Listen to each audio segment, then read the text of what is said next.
Hello மக்களே, welcome back to our channel. Bigg Boss season 9 இன்னைக்கான promo 3 release ஆயிடுச்சு மக்களே. ஃப்ரீ ஸ்டார்ஸ்க்கான வைப் வீட்டு உள்ள ஸ்டார்ட் ஆயிடுச்சு. அதாவது ஃப்ரீ ஸ்டார்ஸ்னா ஃபேமிலி வரது மட்டும் கிடையாது. பிக் பாஸ் வீட்ல எல்லாரையும் ஃப்ரீஸ் பண்ணுவாப்ல, லூப் பண்ணுவாப்ல, ரீவைன் பண்ணுவாரு. சோ இதெல்லாம் பண்ணுவார்ல, அந்த மேட்டர் ஆரம்பிச்சு வச்சிட்டாரு. முதல்ல எடுத்தோடனே விக்கல் சீக்கிரம் தான் ஆரம்பிக்கிறாரு. அவர் கனியை பத்தி ஏதோ ஒரு விஷயம் சொல்லிட்டு இருக்கும்போது லூப் பண்ணுவாரா, உடனே விஜய் போறது என்ன பண்ணுவானா, விக்கல் சிக்ரமோட மைக்கை கழட்டிட்டு அவங்க மேல ஃபுல்லா தண்ணி ஊத்திருப்பாங்க. சோ அப்போ அதை காண்டா வச்சிருந்திருப்பாரு நம்ம விக்கல் சிக்ரம். உடனே வந்து பிக் பாஸ் என்ன பண்ணுவாருன்னா, விக்ரம் வந்து ரிலீஸ் பண்ணிட்டு நம்ம விஜய் பாரதியை ஃப்ரீஸ் பண்றாரு. விஜய் பாரதியை ஃப்ரீஸ் பண்ண உடனே விக்கல் சிக்ரம் என்ன பண்ணாருன்னா, ஃப்ரீசர்ல இருந்து ஐஸ் கடிலாம் இருக்குல்ல, அதெல்லாம் எடுத்துட்டு வந்துட்டு விஜய் பாரதி தலைமையில வச்சுட்டு தண்ணியை ஊத்துறாங்க. ஒரே சில்லுன்னு விஜய் பாரதி முடியல, விஜய் பாரதி ஒரே துடிக்கிறாங்க. அந்த மாதிரிலாம் நல்லா இருந்தது பாக்குறதுக்கு. சோ அதுக்கப்புறமேட்டு வந்து நம்ம விஜய் பாரதி வந்து அன்ஃப்ரீஸ் பண்ணி விட்டாங்க. அப்ப விஜய் பாரதி தண்ணி ஊத்தலான்னு போகும்போது கமருதீனுக்கும் விஜய் பாரதி ஒரு சின்ன சண்டை வந்திருக்கும். கமருதீன் என்ன பண்ணுவாருன்னா, மைக்க போடுங்க, மைக் போடுங்கம்மா, ஊத்தக்கூடாது, அதான் முடிஞ்சிச்சுடா விட்டுரு அப்படின்னு சொல்லி சின்னதா ஒரு வாக்குவாதம் ஏற்பட்டிருக்கும். உடனே அது முடிஞ்சிச்சு. அந்த பிரச்சனை முடிஞ்ச உடனே கமருதீன் மாட்டினாரு. கமருதீனை ஃப்ரீஸ் பண்ணி விட்டுருவாரு நம்ம பிக் பாஸ். கமருதீனை ஃப்ரீஸ் பண்ண உடனே எல்லாரும் என்ன பண்ணுவோம்னா, கமருதீன் கிட்ட வந்து அந்த முடி இருக்குல்ல, அந்த முடி நடுவுல வந்து குடுமி போட்டு நம்ம லிப்ஸ்டிக்லாம் இருக்குல்ல, சாண்ட்ரா எடுத்துட்டு வந்து கொடுப்பாங்க. கமருதீனுக்கு பொட்டு எல்லாம் வச்சு இந்த இடத்துல வந்து லிப்ஸ்டிக்ல வந்து டிரா எல்லாம் பண்ணுவாங்க. அப்போ நம்ம விஜய் போறது என்ன பண்ணுவாங்கன்னா, லிப்ஸ்டிக்ல ரெமோன் இந்த இடத்துல வந்து ஒரு பட்டனை கழட்டி விட்டு ரெமோன் எழுதிட்டு லவ் யூன்னு எழுதுவாங்க. அப்போ நம்ம பிக் பாஸ் என்ன சொல்றாருன்னா, ஐயோ இதை நான் சொல்லப்பா, இது அவங்களே பண்றாங்கப்பா அப்படின்ட்டு பிக் பாஸ் வந்து அங்க வந்து ஃபன் பண்றதை பார்க்க முடிஞ்சிருக்கும். சோ அப்ப என்ன பண்ணுவாங்க, பிக் பாஸ் விஜய் போறதையும் ஃப்ரீஸ் பண்றாரு. கமருதீனும் ஃப்ரீஸ், விஜய் போறதையும் ஃப்ரீஸ். விஜய் போறது இப்படி கமருதீனோட சட்டையை பிடிச்சி நிப்பாங்க, பாக்குறதுக்கே வேற லெவல்ல இருந்திருக்கும். பிக் பாஸ் வந்து வச்சு செய்யறாரு எல்லாருமே. சோ அதுக்கப்புறமேட்டு கமருதீனை மட்டும் அன்ஃப்ரீஸ் பண்ணி விட்டுறாரு.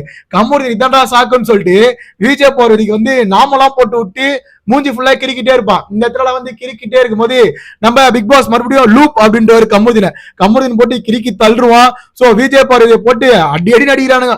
விஜய் பாரதி மூஞ்சில தண்ணியை ஊத்தி அபிஷேகம் பண்றானுங்க, பால் அபிஷேகம் பண்ணலாமான்லாம் கேக்குறானுங்க. சோ வேற லெவல்ல உள்ள ஃபன்னா போயிட்டு இருந்தது. சோ இதெல்லாம் முடிஞ்சதுக்கு அப்புறமேட்டு மறுபடியும் வெளியே வந்துடுறாங்க. ஓகேவா, இங்க முடிஞ்சிச்சா, வெளியே வந்ததுக்கு அப்புறமேட்டு மறுபடியும் விஜய் பார்வதி வந்து ஃப்ரீஸ் பண்ணிட்டாரு பிக் பாஸ் பாத்ரூம் ஆண்ட. அப்ப நம்ம அமித் பார்கவ் என்ன பண்ணாருன்னா, சோப்பு தண்ணிலாம் இருக்குல்ல, அதெல்லாம் கரைச்சி எடுத்துட்டு வந்து விஜய் பார்வதி மேல ஊத்துறதுக்கு வந்தாரு. லைட்டா வாய் பக்கமா தெளிச்சு விட்டாரு பாருங்களேன். உடனே விஜய் பார்வதி அன்ஃப்ரீஸ் பண்ணிட்டாரு பிக் பாஸ். அப்ப என்ன காமெடி நடந்ததுன்னா, விஜய் பார்வதி அமித் பார்கவ் கையில இந்த அந்த மக்க புடுங்கி நம்ம அமித் பார்கவ் மேலேயே ஊத்திட்டாங்க மொத்த சோப்பு தண்ணியும்.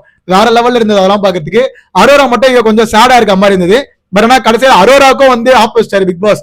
அரோரா உள்ள போயிருப்பாங்க, கிச்சன் ரூம் பக்கம் ஃப்ரிட்ஜை திறந்துருப்பாங்க. சோ அப்போ அரோரா வந்து ஃப்ரீஸ் பண்ணி விட்டாரு. அரோரா வந்து நம்ம கானா வினோத் மூக்குல முடியெல்லாம் விட்டு விளையாடிட்டு இருந்தாப்ல. சோ அதுக்கப்புறமேட்டு நம்ம திவ்யா கணேஷ் இருக்காங்களே, லிப்ஸ்டிக் அவங்க மேல பூசாம அவங்க வாயில லிப்ஸ்டிக்கை போட்டு எல்லா இடத்துலயும் கிஸ் பண்ணிட்டு இருந்திருப்பாங்க. நெத்தி இங்கெல்லாம் கிஸ் பண்ணிருப்பாங்க. சோ அப்ப வந்து பிக் பாஸ் வந்து லூப் மோடு போட்டு விட்டாப்ல, எல்லா இடத்துலயும் கிஸ் பண்ண வச்சிட்டாரு.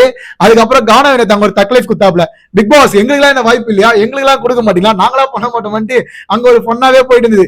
பாக்கியா உள்ள வராங்க, உங்களை வச்சு செய்ய போறாங்கன்ற மாதிரி தான் இருந்தது. ஆல்ரெடி பாக்கியா சொன்னாங்க, நீ வீட்டுக்கு உனக்கு இங்க அடிக்க முடியலன்னாங்க.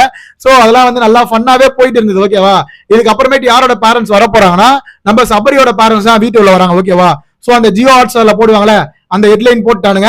நெக்ஸ்ட் சபரியோட ஃபேமிலி தான் வராங்க. அதுக்கப்புறமேட்டு லாஸ்டா தான் கானா வினோத்தோட ஃபேமிலி வராங்கல, சபரியோட அம்மா வராங்கன்னு நினைக்கிறேன். சோ ரொம்ப எமோஷனலான மூமெண்ட் தான் இன்னைக்கு. வீட்ல எல்லாருமே ஒரு எமோஷன்ல தான் இருப்பாங்கன்னு நினைக்கிறேன். பட் ப்ரோமோ 3 பார்க்கும்போது தெரிஞ்சிச்சு, பிக் பாஸ் வீட்ல ஆட்டத்தை ஆரம்பிச்சாரு. வீடு ஒரு மாதிரி வைப்ல செட் ஆயிடுச்சு, பாக்குறதுக்கு நல்லா இருக்கு. சோ ஃபன் என்டர்டைன்மெண்ட்டுக்கு வீட்ல பஞ்சமே இல்ல, நல்லா போகுது. பொறுத்திருந்து பார்ப்போம். லைவ் பார்க்காத மிஸ் பண்ண நிறைய பேர் இருப்பீங்க. நான் ஆல்ரெடி லைவ் வரும்போதே சொல்லிட்டு இந்த நிறைய விஷயங்கள்லாம் அதில் அப்டேட் பண்ணிருக்கேன், மறக்காம அங்க பாத்துருங்க. சோ இப்போ நெக்ஸ்ட் கானா வினோத் ஃபேமிலியும் சபரி ஃபேமிலி தான் வெயிட்டிங். பொறுத்திருந்து பார்ப்போம். அந்த அப்டேட் வந்தோட நான் மறுபடியும் வந்து அப்டேட் கொடுக்குறேன். அது வரைக்கும் நம்ம சேனலை லைக் பண்ணிக்கோங்க, சப்ஸ்கிரைப் பண்ணிக்கோங்க, கூட இருக்க பெல் ஐகானை தட்டி விடுங்க. அப்பதான் நம்ம போற வீடியோ எல்லாம் உடனே வந்து சேரும். Love you, bye, take care.